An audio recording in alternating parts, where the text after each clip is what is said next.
video, I wanted to show you guys an example of an old staircase that we're trying to save on a budget, because a lot of times we don't have the money to completely rehab something. So in this video, I'm going to show you the process of a staircase I saved with as little money as possible. And it's not perfect because it's old stairs.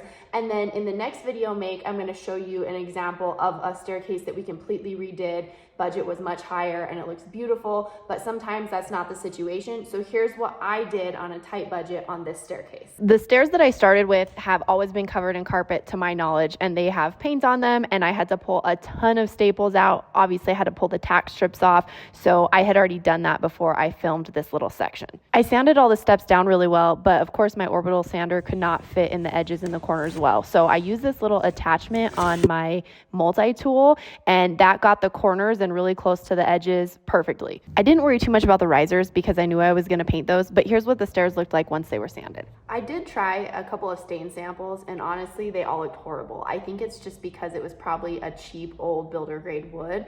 They probably were never meant to be visible, and so none of the stains, they kind of just looked dirty on the wood. They didn't look nice. So I made the decision that I was just going to seal the steps, and if they looked horrible I could always cover them up, but I just didn't do a stain.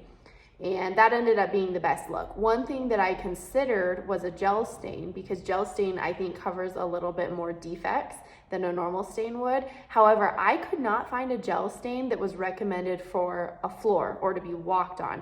They all said they were not meant for a walking surface. And so if you know of one that exists, let me know. I found a lot online that people had used, but when I looked at the specifications, they all said do not use it on a floor. And on a high traffic stair area, I didn't want to risk it. So we ended up just sealing them. And again, they're old stairs, it's old wood, they're not perfect, but I'm happy with how it turned out overall. The first coat of sealant actually looked pretty bad. It was kind of inconsistent and blotchy. I did the maximum amount of coats recommended since it was stairs in a high traffic area, and I lightly sanded between each coat, and by my final coat, the finish looked much more consistent.